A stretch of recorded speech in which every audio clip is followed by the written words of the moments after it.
Let's talk about a feeling that has become, well, way too common. It's this feeling of being surrounded by endless things to watch and do, yet still feeling kind of empty. We're going to dive into what's really going on inside our brains. So, does this sound at all familiar? You've got every movie, every show, a literal infinite scroll of content sitting right there in your pocket. You could be entertained 24/7. So why is it that at the end of the day, you can still feel unfulfilled, maybe even a little bit lost? If you've ever felt that way, trust me, you are not alone. And it turns out there's a really fascinating scientific reason for it. And that leads us to what we can call the content paradox. It's this really strange, very modern problem where having more choices and more content doesn't actually lead to more happiness. In fact, sometimes it does the opposite. So here's the heart of the paradox. Our brains were just not designed for this level of constant, easy stimulation. This feeling of being unfulfilled, it's not some kind of personal failing on your part. It's actually a totally natural response to a pretty unnatural environment. We're getting exactly what we think we want, on demand, but it's failing to give us what our brains actually need. Okay, to really understand why this is happening, we need to peek under the hood at our brain's reward system. This is where the main character of our whole story comes in, a little neurotransmitter you've probably heard of called dopamine.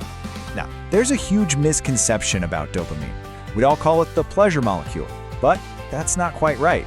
It's really the motivation molecule. It's that little chemical messenger that says, hey, go get that thing, that'll feel good. It's the engine that drives us to seek out rewards in the first place. And this brings us to a super crucial point. Not all dopamine is created equal, not even close. On one side, you've got easy dopamine. This is that quick, super high spike you get from scrolling social media or watching a bunch of short videos. It's instant, it's passive, and it takes almost zero effort. But on the other side, you've got hard dopamine. This is that satisfying, slow burn, sustained release you get from things that take effort. Like finally finishing a book, learning a new skill, or crushing a tough workout. It's delayed, you have to earn it, and that's what makes it so rewarding. So what happens when our lives get totally dominated by that first category, by all that easy dopamine? Well, the consequences are actually pretty significant, and it all starts with a breakdown of one of our most valuable mental skills, patience. Think of it like this.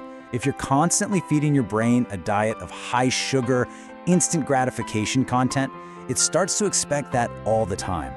It's like junk food. Your brain literally adapts to this new normal, and it creates a higher baseline for what it considers stimulating or rewarding.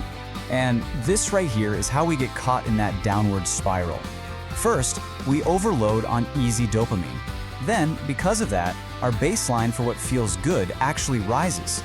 All of a sudden, activities that require real effort, like working on a project or even just reading a chapter in a book, they start to feel boring and totally unrewarding in comparison. And the end result? Our patience for anything that doesn't give us an immediate jolt is basically destroyed. I mean, this quote just says it all, right?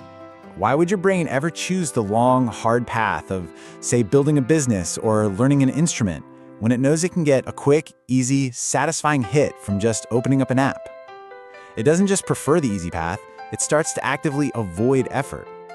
Okay, I know this all sounds a little bleak, but here is the really good news. You can absolutely fight back. You can retrain your brain, and you do it using a powerful and honestly often misunderstood tool, discipline.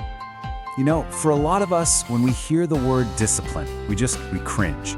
We think of forcing ourselves to do things we hate.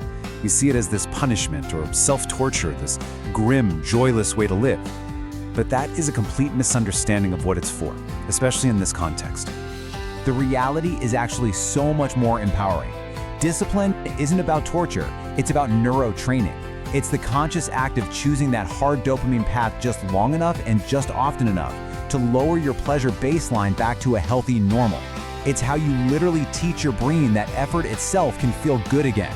So how do you even start? You start small, really small. You don't need some massive life overhaul. Just pick one hard dopamine task, reading, exercising, maybe learning something new, and just do it for 15 minutes. Or practice delaying gratification.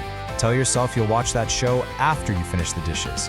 And maybe the most powerful tip of all, the next time you feel bored, just sit with it for 1 minute. Don't immediately reach for your phone, let your brain reset. And look, the objective here is not to become a monk and eliminate all forms of easy pleasure from your life. Not at all. It's about balance. is about reclaiming your ability to choose where your motivation goes, so you can point it towards the things that bring you real, long-term fulfillment, not just short-term distraction. So, I'll leave you with this question. Not tomorrow, not next week, but today. What is one small, effortful thing you can do to start earning that hard dopamine and begin retraining your brain's reward system? The power to break out of this cycle is right there in your hands. The only question is, what are you going to choose to do with it?